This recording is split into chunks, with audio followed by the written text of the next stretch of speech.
সব কথা বলতে হয় না, কিছু কথা বুঝে নিতে হয়।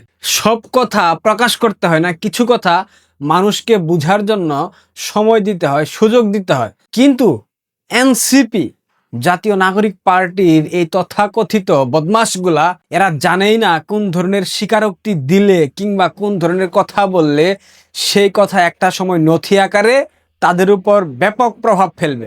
এই মুহূর্তে তারা রাষ্ট্রকে প্রতিনিধিত্ব করছে। যদিও আনুষ্ঠানিকভাবে বিএনপি ক্ষমতায়, কিন্তু বিএনপি ডক্টর ইউনূসের সরকারের একটা সংস্করিত ভার্সন, সেটা আমি বারবার বলেছি এবং তাদের বিভিন্ন কর্মযজ্ঞের মধ্য দিয়ে প্রমাণ হচ্ছে। 26শে মার্চ স্বাধীনতা দিবসে মিষ্টি সুভাষ নামে একটা অভিনেত্রী মডেল গ্রেফতার হয়েছে। আজ দেখলাম তাকে দুদিনের রিমান্ডে দেওয়া হয়েছে তার অন্যায়। সে জয় বাংলা জয় বঙ্গবন্ধু স্লোগান দিয়েছে। সে শেখ হাসিনার পক্ষে স্মৃতিসৌধে শ্রদ্ধা জানাতে গিয়েছিল। এই অন্যায়ের কারণে বর্তমান সরকার তাকে দুদিনের রিমান্ডে দিয়েছে। তার মানে আপনাদেরকে বুঝে নিতে হবে ইউনূস ঠিক যা যা করেছে, তারেক রহমানের নেতৃত্বাধীন বর্তমান সরকার ঠিক তাই করছে। তাদের মধ্যকার কোনো পার্থক্য আমি এখন পর্যন্ত খুঁজে পাইনি। অন্য প্রসঙ্গে চলে যাচ্ছে, যেটা নিয়ে কথা বলছিলাম। সবকিছু সব জায়গায় বলতে হয় না, কিন্তু এনসিপির এই শিশু বাচ্চারা, তারা যে রাজনৈতিকভাবে অজ্ঞ, তারা যে প্রজ্ঞাবান না, তাদের মধ্যে যে এখনো ভাবগম্ভীর্যতা আসে নাই, সেটা তাদের বক্তব্যের মধ্য দিয়ে বারবার প্রমাণিত হচ্ছে। গতকাল এনসিপির একটা আলোচনা সভায় আসিফ মাহমুদ সজীব ভুইয়া বলেছে ডিপ স্টেট তাদেরকে 2029 সাল পর্যন্ত ক্ষমতায় রাখতে চেয়েছিল। বিএনপিকে উৎখাত করার একটা রোডম্যাপ তারা সাজিয়েছিল, তাদেরকে বলা হয়েছিল, কিন্তু তারা গণতন্ত্র রক্ষার জন্য একটা গণতান্ত্রিক নির্বাচনের আয়োজন করেছে। যদি সেটা না করতো তবে তারা 2029 সাল পর্যন্ত, অর্থাৎ শেখ হাসিনা সরকারের মেয়াদকালীন পর্যন্ত তারা বাংলাদেশের ক্ষমতায় থাকতে পারতো। কিন্তু বাস্তবতা হলো ডক্টর ইউনূস নির্বাচন দিতে বাধ্য হয়েছে, কারণ সবকিছু তার নিয়ন্ত্রণের বাইরে চলে যাচ্ছিল। তারই ধারাবাহিকতায় নাহিদ ইসলাম, এনসিপির যে আহ্বায়ক না, হ্যাঁ আহ্বায়ক, নাহিদ ইসলাম গতকাল বলতেছে শরীফ উসমান হাদি হত্যাকাণ্ডের সাথে সম্পৃক্ত ছিল ডিপ স্টেট। ভিডিওটা দেখা উচিত না? চলেন দেখি। শরীফ উসমান হাদি হত্যার খুনের বিচার এই বাংলার মাটিতে হতেই হবে। আমরা যখন ইলেকশনে মানুষের কাছে গিয়েছি, সারা বাংলাদেশের মানুষ আমাদের কাছে এটাই বলেছে, উসমান হাদি হত্যার বিচার যেন ভাইয়া এই মাটিতে হয়। এই হত্যাকাণ্ডের পিছনে জড়িত ছিল ডিপ স্টেট, এই হত্যাকাণ্ডের পিছনে জড়িত ছিল দেশি বিদেশি নানা ষড়যন্ত্র। সেই ষড়যন্ত্রকে বাংলাদেশের মানুষের সামনে উন্মুক্ত করতে হবে এবং শুধু প্রত্যক্ষ নয়, পরোক্ষভাবে যারা এই হত্যাকাণ্ডের সাথে জড়িত তাদেরকেও বিচারের আওতায় আনতে হবে। সে বলেছে শরীফ উসমান হাদি হত্যাকাণ্ডের সাথে ডিপ স্টেট সম্পৃক্ত। ডিপ স্টেট জিনিসটা আসলে কি? ছায়া সরকার, তাই তো? ডিপ স্টেট কি করে, কিভাবে কাজ করে আপনারা কি জানেন? ডিপ স্টেট নিয়ে আমি, আমার মনে হয় প্রায় 10টার উপরে ভিডিও বানিয়েছি। আপনারা আমার ইউটিউব চ্যানেলে প্রথম দিককার ভিডিওগুলো দেখলে বুঝতে পারবেন। এই যে অজ্ঞ, এই যে শিশু বাচ্চারা ডিপ স্টেটকে বিতর্কিত করে বক্তব্য দিয়েছে। ডিপ স্টেট অর্থাৎ মার্কিন যুক্তরাষ্ট্র, তাই তো? সিআইএ এখানে সম্পৃক্ত, তাই তো? তার মানে ডিপ স্টেটকে বিতর্কিত করে যখন আপনি বক্তব্য দিবেন, তখন সেটা কিন্তু আলটিমেটলি মার্কিন যুক্তরাষ্ট্রের গায়ে গিয়ে লাগবে। এই ডিপ স্টেট কতটুকু সক্ষমতা সম্পন্ন, কতটা শক্তিশালী, সেটা কি এই শিশু বাচ্চারা জানে না? তারা জানে। তারা জেনে বুঝেই বক্তব্য দিয়েছে, কারণ ওই যে বললাম, কিছু কথা বুঝে নিতে হয়। তাদের মধ্যে তো রাজনৈতিক ওই প্রজ্ঞাটুকু নাই। তারা এত মাস বলল শরীফ উসমান হাদি হত্যাকাণ্ডের সাথে সম্পৃক্ত মির্জা আব্বাস। তারা বলল 2024 সালের সেই জুলাই আন্দোলন সেটা ছাত্র জনতার সম্মিলিত অভ্যুত্থান, কিন্তু আমরা জানি সেটা একটা জঙ্গি উত্থান, ডিপ স্টেটের কালার রেভলিউশন। এরপর তারা বলল শরীফ উসমান হাদি হত্যাকাণ্ডের সাথে জড়িত ছাত্রলীগের সাবেক নেতা দাউদ করিম ফয়সাল, যে ভারতে গ্রেফতার হয়েছে। এখন নাহিদ ইসলাম আবার বলতেছে শরীফ উসমান হাদি হত্যাকাণ্ডের সাথে সম্পৃক্ত ডিপ স্টেট। এরা কি জানে ডিপ স্টেট সম্পর্কে?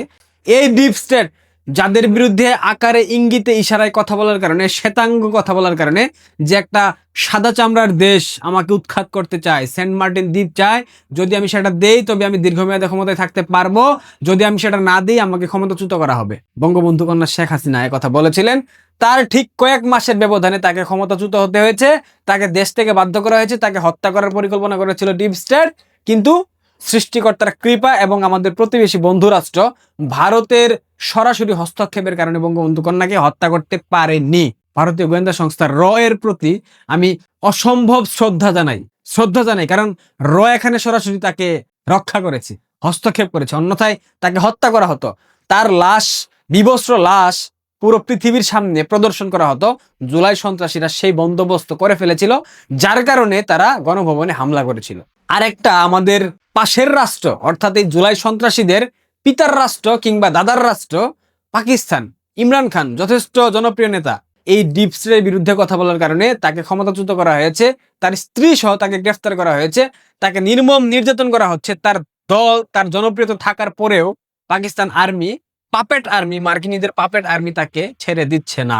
আর উদাহরণ আছে, ইরাকের সাদ্দাম হুসাইন, লিবিয়ার গাদ্দাফি, কত শুনবেন, ইরানের মোহাম্মদ মুসাদ্দেক, অসংখ্য শাসককে মার্কিন ডিপ স্টেট ক্ষমতাচ্যুত করেছে শুধুমাত্র তাদের বিরুদ্ধে কথা বলার জন্য, শুধুমাত্র তাদের বিরুদ্ধে মন্তব্য করবার জন্য। অনেককেই হত্যাও করা হয়েছে। এখানে সিআইএ তাদের যে কালার রেভুলেশন, অর্থাৎ আরব বসন্ত যেটাকে বলা হয়, সেই পদ্ধতি অবলম্বন করে তাদেরকে ক্ষমতাচ্যুত করেছে। এখন এই এনসিপির তথাকথিত শিশুরা যেভাবে ডিপ স্টেট নিয়ে সরাসরি মন্তব্য করতেছে, যেভাবে মার্কিন যুক্তরাষ্ট্রকে বিতর্কিত করতেছে, এদের ভবিষ্যৎ কি হতে পারে আপনারা কি ভাবতে পারেন? আর এই শিশুরা, তারা স্বপ্নেও ভাবতে পারছে না, তারা কল্পনাও করতে পারছে না তাদের ভবিষ্যৎ কতটা জঘন্য হবে। মার্কিন ডিপ স্টেট তাদেরকে ক্ষমতায় বসিয়েছিল। এই শিশু বাচ্চারা, নাহিদ এবং আসিফ, তারা ক্ষমতার শীর্ষস্থানে ছিল, ডক্টর ইউনূসের আশেপাশে ছিল। ইউনূসের সাথে সিআইএ ডিপ স্টেটের একটা গভীর গোপন প্রেম আছে। সেই প্রেমের সম্পর্কে তারা টুকিটাকি জেনেছে। জানার কারণে তারা এখন সেই সব বিষয় সামাজিক যোগাযোগ মাধ্যমে পাবলিকলি বলে দিচ্ছে। কারণ বিএনপি তাদেরকে 2 পয়সার মূল্যায়ন করতেছে না। বিএনপি জুলাই সনদকে ঝুলিয়ে দিয়েছে। এই কারণে তারা এখন ডিপ স্টেটকে তারা বিতর্কিত করতেছে। তারা ভাবতেছে ডিপ স্টেট হয়তোবা বিএনপি সরকারকে সমর্থন দিচ্ছে। আলটিমেটলি বিএনপি ও ডিপ স্টেটের একটা পার্ট। তারা এখন বিএনপিকে ডুবাতে গিয়ে আলটিমেটলি নিজেদের ভাগ্য রেখা, নিজেদের ভবিষ্যৎ, নিজেদের পরিবার, আত্মীয় স্বজনকে যে মৃত্যুর মুখে ঠেলে দিচ্ছে, তারা একবারের জন্যও ভাবতেও পারতেছে না। এটাই হবে। শেখ হাসিনার মতো রাষ্ট্রপ্রধানকে ডিপ স্টেট ক্ষমতাচ্যুত করে বাংলাদেশ থেকে বাধ্য করেছে। আর এখানে শিশুরা মামুলি ব্যাপার, কোনো কিছুই না। তারেক রহমান তার মন্ত্রী পরিষদের কাউকে কখনো শুনেছেন ডিপ স্টেটের বিরুদ্ধে একটা কথা বলতে? আমরা জানি তারেক রহমান ভারতের সাথে একটা সমঝোতার মাধ্যমে বাংলাদেশে প্রবেশ করেছে, ক্ষমতার মসনদে অধিষ্ঠিত হয়েছে, এবং তারেক রহমানকে ক্ষমতায় আনার পেছনে ভারতের গোয়েন্দা সংস্থা থেকে শুরু করে অসংখ্য ব্যক্তিবর্গের একটা ব্যাপক সমর্থন ছিল। কারণ তারা চায়নি বাংলাদেশে মৌলবাদের উত্থান ঘটুক, বাংলাদেশে ইসলামিস্টরা ক্ষমতা নিক। যার কারণে বিএনপি সমর্থন পেয়েছে, বিএনপি জয়ী হয়েছে, বিএনপি সরকার গঠন করেছে। কিন্তু বিএনপি পরবর্তীতে মার্কিন বলয়ে ঢুকে যেতে বাধ্য হয়েছে, কারণ তারা চায়নি ডিপ স্টেট তাদের প্রতি বিরূপ মনোভাব পোষণ করুক, তাদের প্রতি কুদৃষ্টি দিক। যেখানে তারেক রহমান নির্বাচিত প্রধানমন্ত্রী হয়ে ডিপ স্টেটের বিরুদ্ধে কথা বলতে সাহস পাচ্ছে না, যেখানে আওয়ামী লীগ এখনো ডিপ স্টেটের বিরুদ্ধে কথা বলার সাহস পাচ্ছে না, সেখানে এই তথাকথিত শিশু বাচ্চারা ডিপ স্টেটের বিরুদ্ধে কথা বলতেছে। তার মানে বুঝে নিতে হবে আপনাদেরকে, এদের সময় অতি সন্নিকটে। এরা বেশি দিন সারভাইভ করতে পারবে না, এটাই বাস্তবতা। ইতিহাস পর্যালোচনা করেন, ইতিহাস ঘাটেন, অতীত দেখেন। যারাই মার্কিন যুক্তরাষ্ট্রের বিরুদ্ধে প্রত্যক্ষ কিংবা পরোক্ষভাবে মন্তব্য করেছে এবং সরাসরি মন্তব্য করেছে, তারা ক্ষমতায় থাকতে পারেনি। ইভেন ভারতেও কালার রেভলিউশন ঘটানোর একটা ব্যাপক প্রচেষ্টা চালানো হয়েছিল, কিন্তু ভারতবর্ষের মানুষের দেশপ্রেম, সবার আগে ভারতবর্ষ, ইন্ডিয়া ফার্স্ট, তাদের যে নীতি, এই নীতিতে অবিচল থাকার কারণে ভারতবর্ষে ডিপ স্টেট চাইলেও সুবিধা করতে পারেনি। বিভিন্ন জায়গায়, মণিপুর উদাহরণ, মণিপুর জ্বলেছে না, থেমে গিয়েছে তো, থামিয়েছে তো নরেন্দ্র মোদীর সরকার। বিজেপি তো সফলভাবে থামিয়েছে না, এখনো বিচ্ছিন্ন ঘটনা ঘটতেছে, বাট অনেকটা নিয়ন্ত্রণে। কারণ ভারতের মানুষ আলটিমেটলি ইন্ডিয়ার বাইরে গিয়ে কোনো কিছু চিন্তা করে না। তাদের মধ্যে বিভিন্ন দল আছে, মত আছে, মতাদর্শ আছে, আদর্শ আছে, কিন্তু ভারতবর্ষের বিষয়ে তারা প্রত্যেকেই এক এবং অবিচল, ঐক্যবদ্ধ। যার কারণে ভারতের ডিপ স্টেট তাদের পরিকল্পনা বাস্তবায়ন করতে পারেনি। কিন্তু বাংলাদেশে পেরেছে, কারণ বাংলাদেশে তো আউলিয়ার অভাব নাই। বাংলাদেশে তো শুধুমাত্র 12 আউলিয়া না, বাংলাদেশে তো 18 আউলিয়ার বাংলাদেশ। দুঃখিত, ভুল বললাম, 18 আউলিয়া বললে ভুল হবে, 100 আউলিয়ার বাংলাদেশ। এখানে তো রাজনৈতিক দলের কোনো অভাব নাই, এবং এরা এক এক এজেন্সির দালাল, এক এক এজেন্সির হয়ে পারপাস সার্ভ করে। কেউ সিআইএ, কেউ এমএসএস, কেউ ডিপ স্টেট, কেউ আইএসআই, হোয়াট এভার।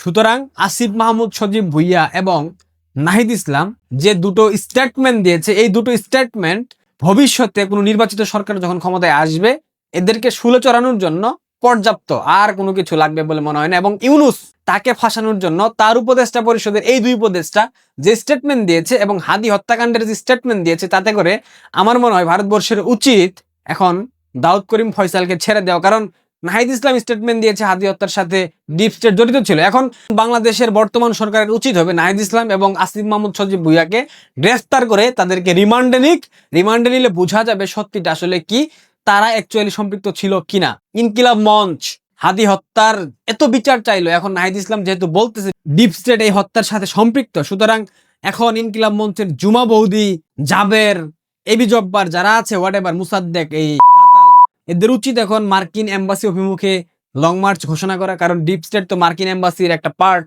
সুতরাং তোমাদের উচিত এখন ডিপ স্টেটের এই অন্যায়ের বিরুদ্ধে কথা বলা, ডিপ স্টেট কেন হাদি হত্যার সাথে সম্পৃক্ত এই ব্যাখ্যা নাহিদ ইসলামকে দিতে হবে। এবং এখন মার্কিন যুক্তরাষ্ট্র অথবা মার্কিন এম্বাসি অভিমুখে তোমাদের একটা লং মার্চ কর্মসূচি আমরা দেখতে চাই। প্রিয় দর্শক, ভালো থাকবেন। এভাবেই গোপন কথা আরো বের হয়ে আসবে। ফেসবুকে একটা ভাইরাল গান আছে, গোপনে আর প্রেম হবে না, প্রেম হইবে ওপেনে। এখন প্রেম হবে ওপেনে, সুতরাং আপনারা ওপেনে সব দেখতে থাকবেন। ধন্যবাদ।